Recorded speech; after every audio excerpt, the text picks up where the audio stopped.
Some people survive war, chosen ones survive family, fake friends, and spiritual assassination attempts and still manage to smile like nothing happened. Don't let that smile fool you.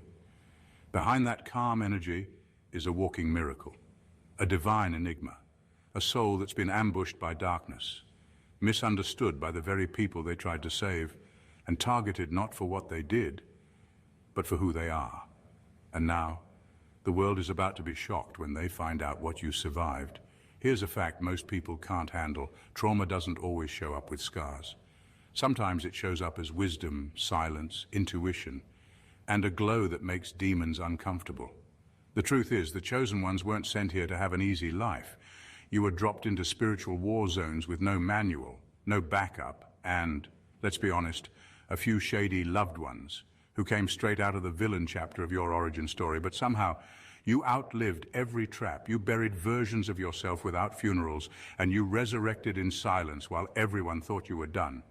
And now, you're not just surviving, you're about to shock people, not with revenge, not with anger, but with how whole you became after everything tried to break you. So buckle up.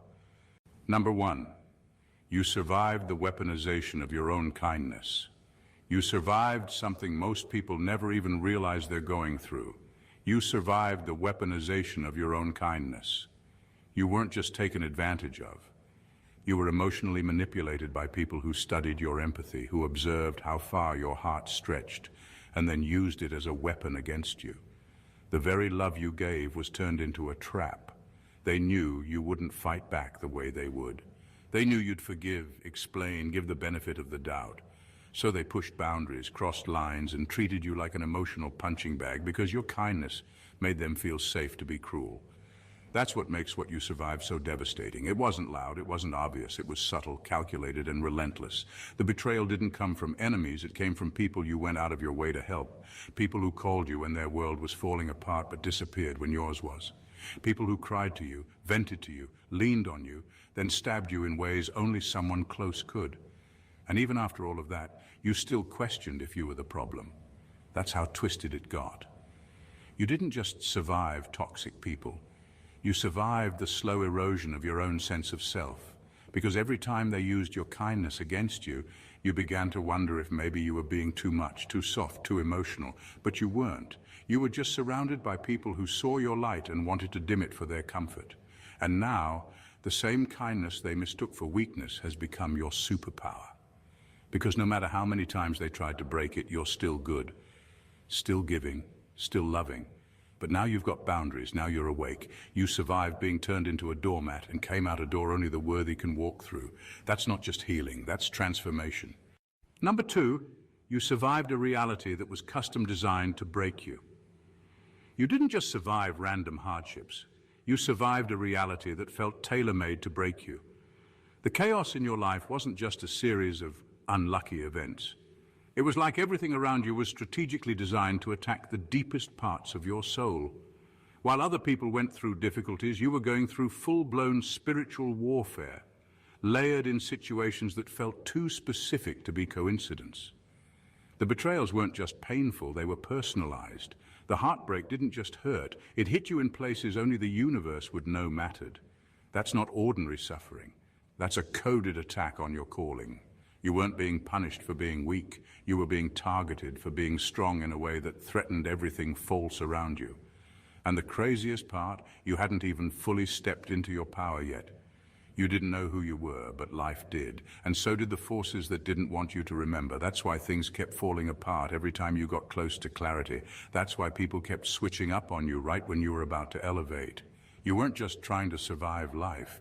You were trying to breathe in a system programmed to suffocate you before you even woke up to your purpose. What you survived wasn't just emotional or physical, it was energetic. You were a threat the moment your soul entered this world. And instead of caving under the weight of it all, you recoded the entire program. You didn't conform, you didn't give in. You cracked the pattern wide open and started choosing differently, healing deliberately, and walking a path most people don't have the courage to face. And now you're stepping into the version of you that all that darkness tried to bury. The odds weren't just stacked against you, they were custom built, and you still made it through. That's not luck, that's proof you were never meant to be average. Number 3. You survived being the black sheep while carrying the golden blueprint. You were treated like the outsider, the problem, the black sheep. But the truth is, you were carrying something the people around you couldn't see or understand. You had the golden blueprint, the healing code, the energy meant to shift everything.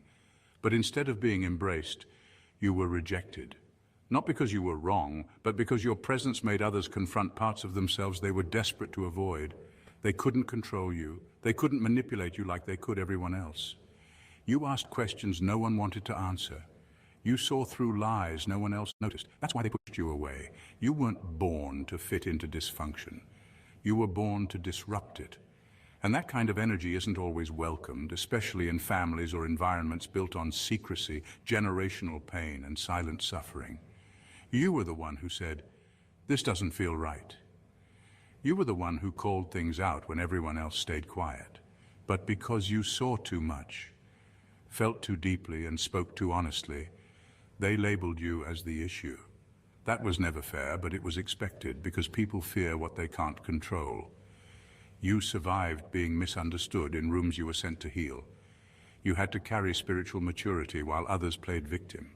You were expected to stay silent to keep the peace, even when the silence was killing you inside. You were shamed for being different, when being different was your assignment all along. And through all of that, you still didn't lose your heart. You still didn't become bitter. That's what makes what you survived so powerful. They cast you out without realizing they were throwing away their blessing. But now, the roles are reversing. The one they tried to shame is the one they're secretly watching. The black sheep is becoming the cornerstone, and whether they admit it or not, the energy they once rejected is now the very thing they need to heal.